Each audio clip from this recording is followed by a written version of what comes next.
With that said, it's time to get on to our second topic of the day. And our second topic of the day involves Lyft. Now, this is Lyft specifically, but in general, Uber and Lyft have both made promises to be more carbon friendly in the future. They have done things like given a higher fare to people who have electric or hybrid vehicles. In Europe, Uber is requiring electric vehicles for their drivers. And now it appears Lyft is following suit because they are promising to switch to 100% electric vehicles by 2030. So, as the article writes from Reuters, ride-hailing company Lyft Incorporated on Wednesday said every vehicle on its ride-hailing and rental car platform will be electric by 2030, but it would not provide direct financial support to drivers for switching from gas-powered cars. I can already tell you everything that's wrong with that sentence. Here's what's wrong with that sentence. A few things, actually. First of all, every car is going to be an electric vehicle by 2030. Well, here's the thing.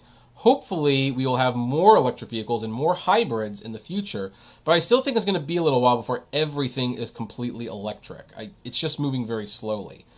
I mean, Tesla is definitely doing a good job of it, and, Nikola's getting in there. They're doing hydrogen/electric, but most car companies are still doing gas.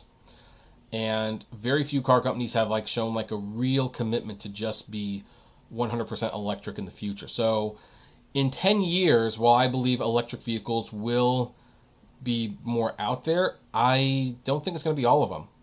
So you're going to cut a lot of drivers out of the equation. But here's the other problem. They would not provide direct financial support to drivers who are switching from gas-powered cars. What's the problem with that? Well, gas-guzzling clunkers, which are usually bad for the environment, typically tend to be cheap. And you're not paying a lot of money anyway, so people are going to go for the cheap cars. Now, if you're going to require the drivers to buy a new vehicle that's fully electric, but you're not going to help them, and you're not going to give them more money, then guess what? You're going to lose a lot of drivers. You are going to lose a lot of drivers. Here's the thing. Instead, the company plans to push competitors, lawmakers, and automakers to make it easier for drivers to switch to electric vehicles by creating financial incentives, Lyft executives said during a call. Here's another problem. It's not Lyft's competitors, lawmakers, or automakers' job to make it easier for drivers to switch to electric vehicles. If Lyft truly believes in a 100% electric future and they believe that, hey, we need to do this in 10 years and it needs to be a reality, then it's up to Lyft to offer the incentives, not these other people.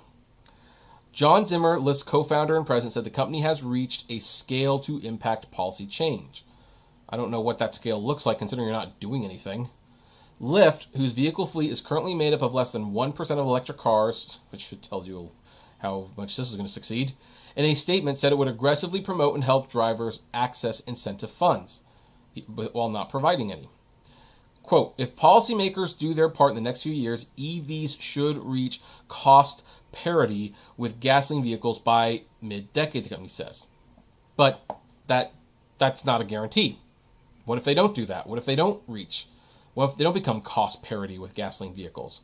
What if in 10 years, guess what? The gas vehicles are still cheaper and the electric vehicles you're still paying a premium on. This is definitely Lyft. What's the term? This is definitely a Lyft being a politician, saying this is them running for president. By this year we're gonna have 100% electric vehicles by 2030, and the automakers and the competitors and the policymakers, they are going to be the ones to help you get there with the finances, and they can make the car safe, but they're not going to do anything. They're not going to do anything themselves. This is what politicians do, and Lyft is definitely acting like a politician. Now, I don't disagree with this statement. I actually think that's a noble goal, and I think it's doable, but Lyft is doing this without anyone's cooperation. Again, they're saying, yeah, car makers, policymakers, these are the people who will make it possible. But Lyft is not offering an incentive themselves, which they can, and they have before, which is, hey, we want to go 100% electrical by 2030. And by the way, if you're one of the first ones your rate goes up. Your rates go up. We will not take as much money from you. That's one incentive to get people to switch over to the cars. Maybe they make another partnership with, maybe not Hertz, because that didn't work out very well, but if you can find another sucker car rental company, maybe make a deal with them and get people to use the electric vehicles and have it like, hey, if you use an electric vehicle and you do this many rides a week, you don't pay for the car. It eventually pays for itself. Do an incentive. Do something like that. In the meantime, well, this is what they want. I don't think they're going to actually get it the way they think it's going to happen. But, there you go. What do you expect? It's Lyft, right? It's another political campaign for them. So anyway, I'd like to know what you think about this one. Are you going to upgrade your car for an electric vehicle in 10 years? Heck, can you imagine doing this in 10 years? I'd love to know. Comment below, like, favorite, share, subscribe, and as always, flame responsibly.